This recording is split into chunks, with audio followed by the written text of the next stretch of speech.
Yes, first, I'd like to introduce you to our readers and viewers, if you wanted. And Professor Holmström is the Paul Samuelson Professor of Economics, Emeritus, at the Massachusetts Institute of Technology. He's one of the world's most influential economists and a long-time faculty member of the MIT.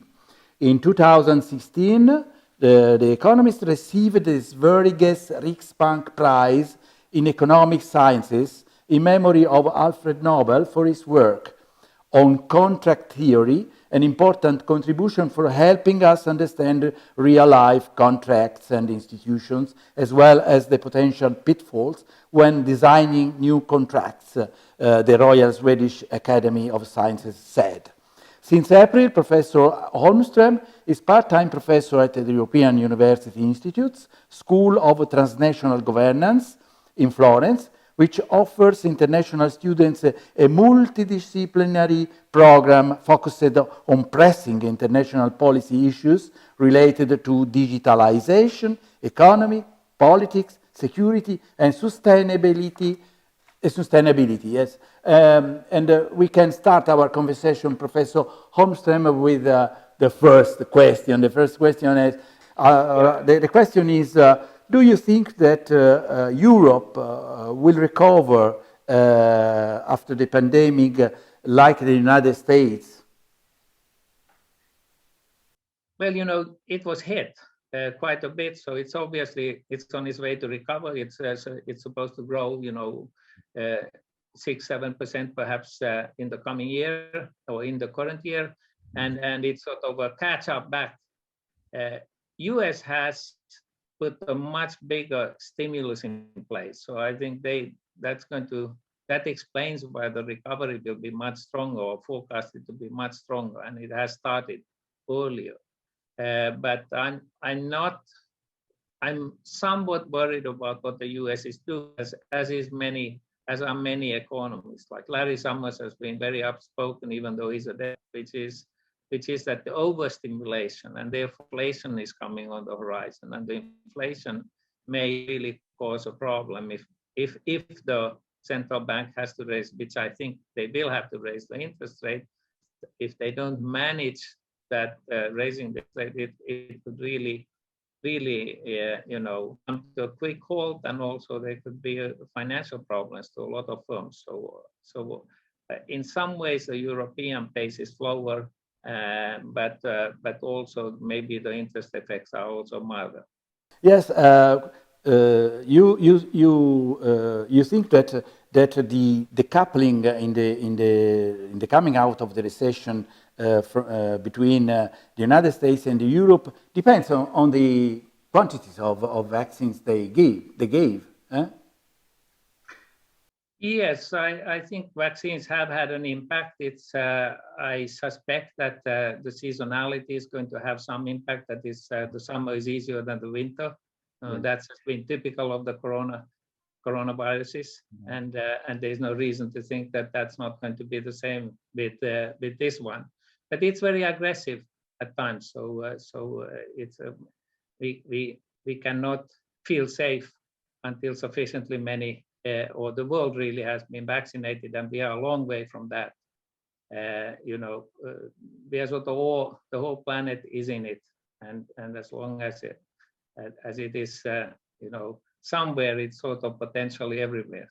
But as I said, I want to emphasize, I'm quite optimistic, but there will be other pandemics perhaps, and so on. So it's really a different world, a reminder of the past.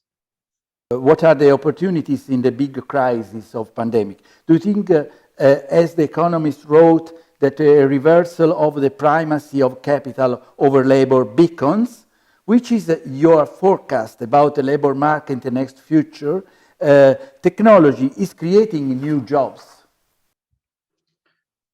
Well, this is an issue of much debate, and obviously there's a short-term effect that we have seen from the lockdowns and such. And we are in the odd situation where actually after the lockdown, at least in the US, it has opened up, and it's opening up in the Europe. Then suddenly there are a lot of shortages even in mundane job, in sort of, I should say mundane, in sort of jobs like restaurant jobs and so on. So it's not entirely clear why that is, but it's possible that people have become worried about another wave or another virus or whatever, and they want to sort of get into a safer job. That's one possible explanation. But the restaurants are, at least in the United States, or at least here in Boston, I wouldn't say quite shortages, but it's clear that they are not plentiful of workers looking for jobs. And the question is it because of the subsidies they have received, or what I just suggested, that they may be just more concerned and wait and see. Maybe, but they are waiting to see more people getting vaccinated. Yes. Yes. Let's come to the main subjects, which in Italy are at the moment at the center of the discussion is the companies, the support to the companies, and on the other side, the role of the state at the moment after the pandemic. The first is about the conditions of the companies. President Draghi said that it is important to invest in the firms which innovated and are able to compete, and to let the others fall, as they are not in the condition to be profitable. This is a new creative distraction. Reallocate resources to allow new companies to emerge. Do you agree? Well, I think partly I agree. I am certainly with Mario Draghi on the issue of investing in innovation and the future more than saving companies at this stage, because we are coming out of this, and the concern is more that there is zombie firms, as he called it, as many have called it. That is, there needs to be creative destruction also, and it probably will come from the fact that the interest rates will rise. That's my forecast, that the interest rates will rise. There's certainly the belief in the United States. I don't see how it would not, and that will of course aid in destruction. Also, the support to companies are going to be cut. The support to workers is going to be cut off pretty soon.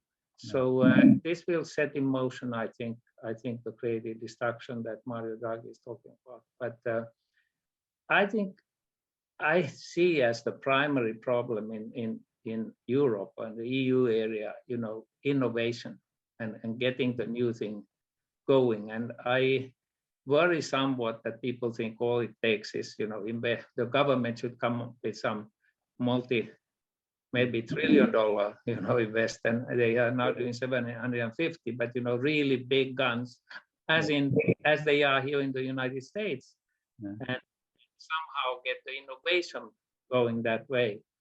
It could happen that way. China has been somewhat successful that way, but I'm not that. I believe I would emphasize universities, innovation ecosystems around universities, getting universities to be more competitive, say. And I think those are the drivers in the US system. And investing in infrastructure, so to speak, and the education. And by the way, it's not just research, it's also actually undergraduate students. So for instance, at MIT, undergraduate students are really a very critical part of driving the startup scene. So it's not professional much, or even if you take out pharma, it's not so much even the doctoral students or postgraduates. A very big role is played by undergraduates. So I think undergraduates are sort of underestimated in Europe by large, as seeing, as if they haven't started. At MIT, undergraduate students have research opportunities from day one, basically. They come in, they are 17, 18 years old, they have opportunities to get into research right away.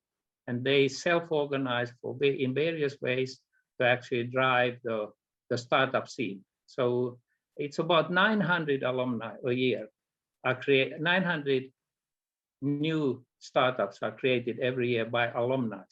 That's not just the people who are now here, but 4 students. So students, but young students teach classes, or undergraduate classes. There's certainly some students that will go on and try to start up a company.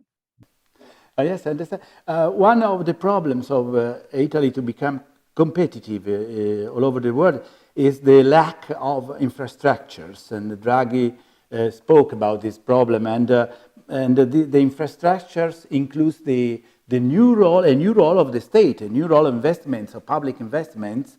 And the past premier, Giuliano Amato, said, the pandemic put an end to a world where the society was at the service of the economy and the economy at the service of finance, with the consequence of deeper inequalities. In Italy, the discussion is about a new strong role of the state in economy, the end of the neoliberal doctrine, a new Keynesian age. Well, yes and no. I do think that that sort of the very strongly neoliberal movement, so to speak, that came since the 90s and into the 2000s, that's only going to be tempered by this virus, and it's clear even in the United States with Biden here that there's a strong movement sort of towards bigger involvement by the state. Yeah. It's a different question how successful the state will be, and you always have, money itself does nothing, so to speak. You have to find the people to distribute and use the money in the right way. And that's the challenge. So that's why I spoke about the startup scene, because startup financing and the venture capital financing is still superior in the United States. You just look at the big companies, say the world's most valuable companies, they are all either US, and China is also very. So China and US completely dominate. And if we talk about startups themselves, the 100 most valuable startups in Europe, in the world, there are only 2 European companies there, one from Sweden and one from Estonia, and not a single one from Central Europe. UK has 9 in the top 100, but this is a pretty shocking statistic. No German, no Italian, no French, no Spanish, you name it. And is that they sell out or list themselves somewhere outside EU, because the financial markets, the VC market is seen to be weaker.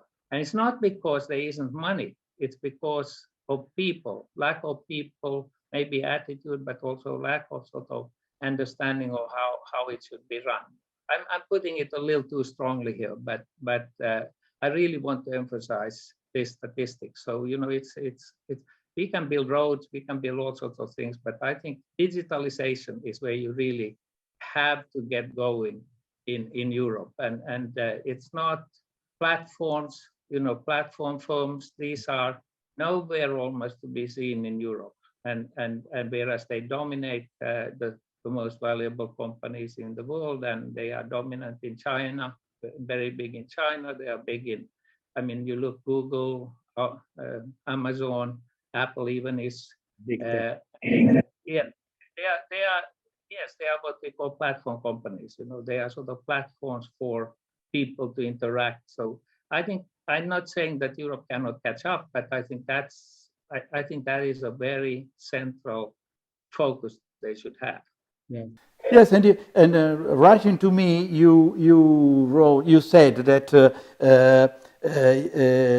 EU is focusing on regulations that use privacy, market structure, but one has to ask: is this the best way to make EU more competitive? And the problem is that the industry, the digital industry in Europe is very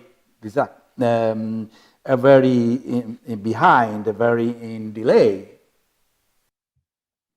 Yeah, I think in some, there is somehow the dream that if they set up this infrastructure of privacy and market regulation and so on, the rest will follow.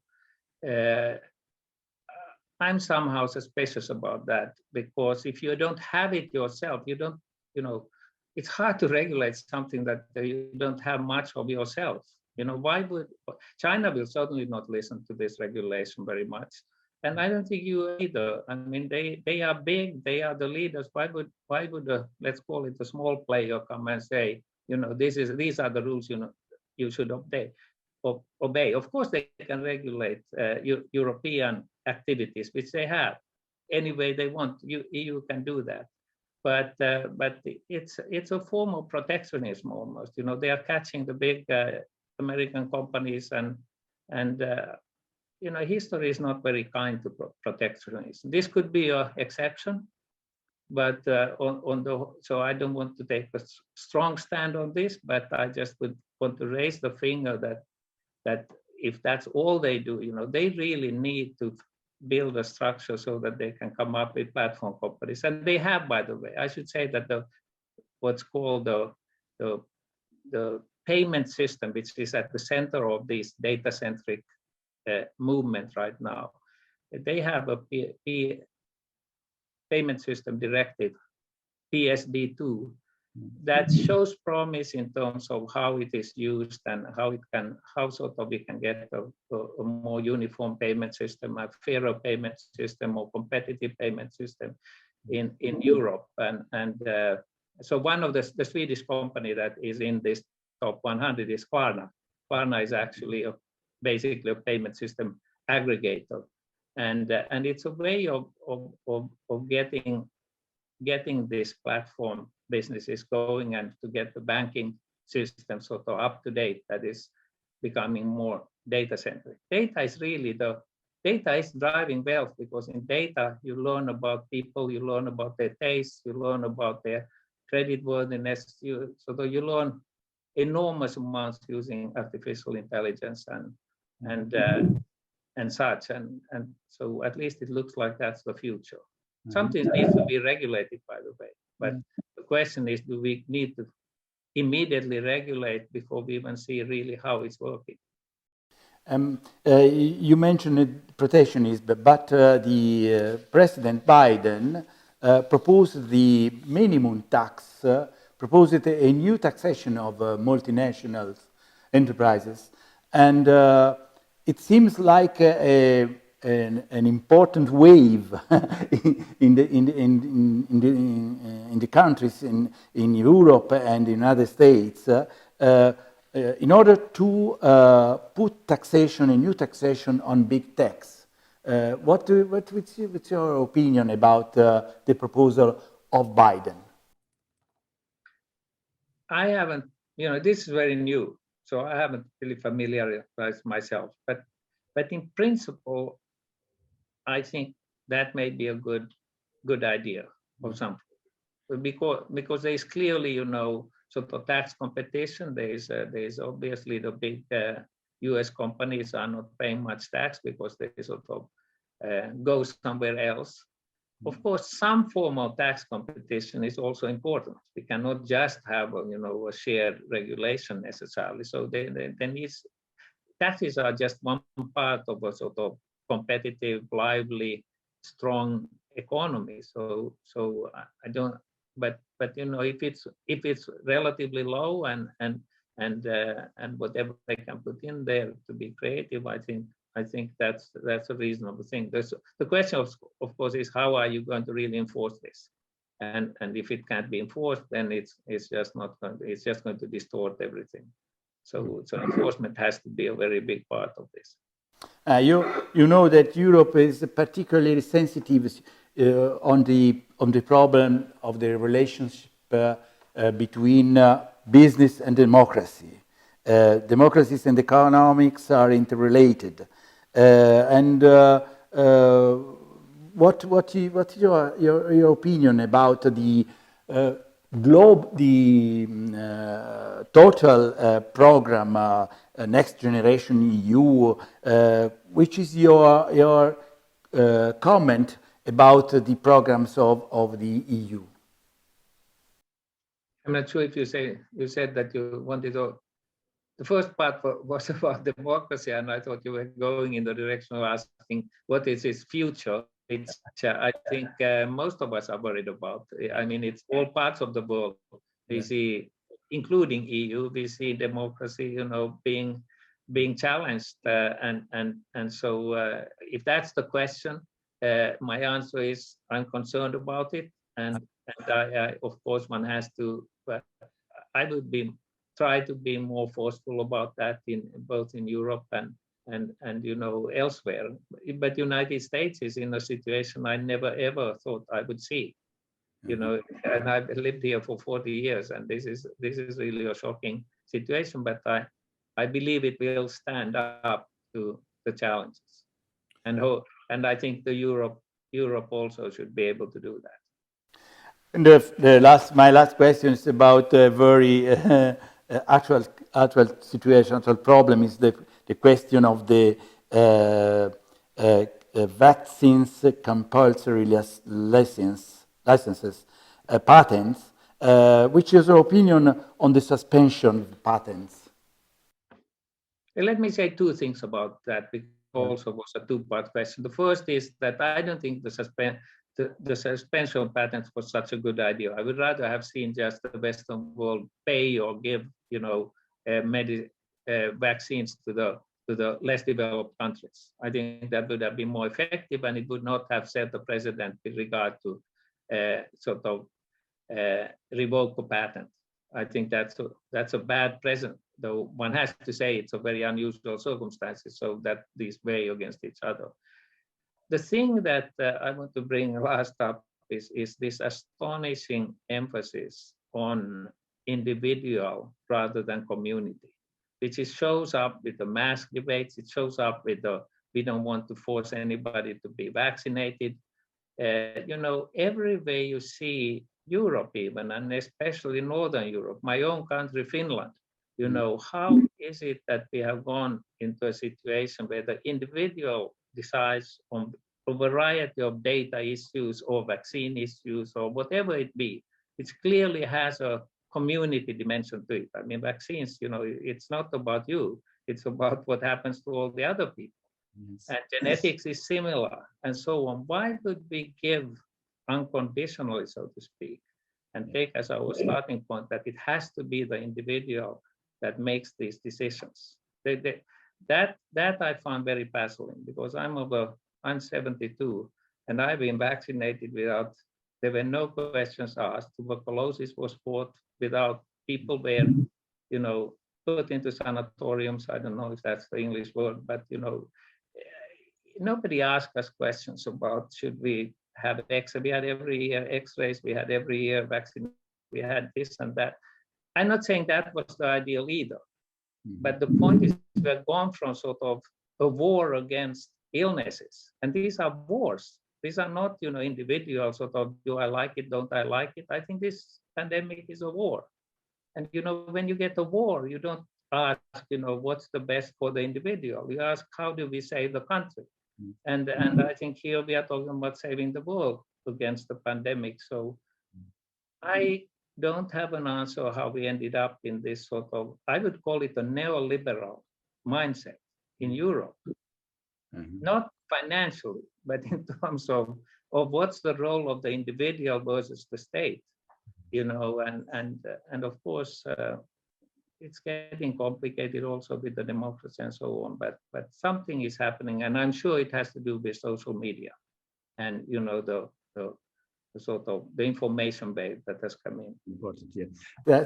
Thank you, Professor Holmström. I thank you very much for this conversation with us. Half an hour is a very good time for us, and I thank you very much.